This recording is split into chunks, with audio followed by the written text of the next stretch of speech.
Hi friends, welcome to VK's knowledge. ನೀವೇನಾದರೂ ನಮ್ಮ channel ನೋಡ್ತಿದ್ರೆ ಚಾನಲ್ನ ಸಬ್ಸ್ಕ್ರೈಬ್ ಮಾಡಿ, ಹಾಗೆ ವಿಡಿಯೋಗಳನ್ನು ಲೈಕ್ ಮಾಡಿ ಮತ್ತು ಶೇರ್ ಮಾಡಿ. ಈ ಕೆಳಗಿನವುಗಳಲ್ಲಿ ಯಾವುದನ್ನು ರಕ್ತದ ಒತ್ತಡ ಅಳೆಯಲು ಬಳಸಲಾಗುವುದು? Option A sphygmomanometer, option B sphygmometer, option C stethoscope, option D endoscope. ಇದಕ್ಕೆ ಉತ್ತರ ಆಪ್ಷನ್ ಎ ಸ್ಪಿಗ್ಮೋಮೊನೋಮೀಟರ್. ಎರಡನೇ ಪ್ರಶ್ನೆ, ಕಪ್ಪೆಗಳು ಯಾವ ಪ್ರಾಣಿ ವರ್ಗಕ್ಕೆ ಸೇರುತ್ತವೆ?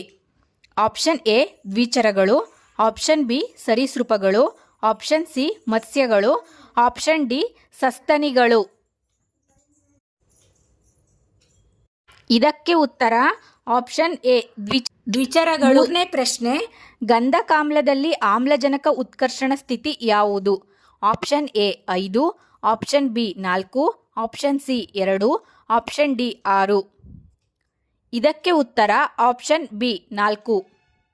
ನಾಲ್ಕನೇ ಪ್ರಶ್ನೆ, ಮೆದುಳಿನ ಅತ್ಯಂತ ದೊಡ್ಡ ಭಾಗ ಯಾವುದು?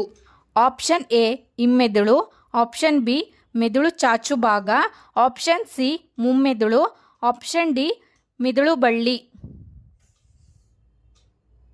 ಇದಕ್ಕೆ ಉತ್ತರ ಆಪ್ಷನ್ ಸಿ ಮುಮ್ಮೆದುಳು. ಐದನೇ ಪ್ರಶ್ನೆ, ಹಿಮೋಗ್ಲೋಬಿನ್ನ ಅಣುವಿನಲ್ಲಿ ಯಾವ ಲೋಹದ ಪರಮಾಣು ಇರುತ್ತದೆ?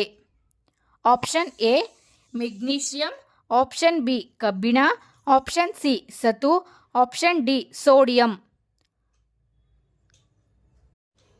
ಇದಕ್ಕೆ ಉತ್ತರ ಆಪ್ಷನ್ ಬಿ ಕಬ್ಬಿಣ. ಇದೇ ತರಹದ ರಸಪ್ರಶ್ನೆಗಳಿಗೆ ವಿಕೆಸ್ ನಾಲೆಡ್ಜ್ ಚಾನಲನ್ನು ಸಬ್ಸ್ಕ್ರೈಬ್ ಮಾಡಿ, ಹಾಗೆ ವಿಡಿಯೋಗಳನ್ನು ಲೈಕ್ ಮಾಡಿ ಮತ್ತು ಶೇರ್ ಮಾಡಿ. Thank you.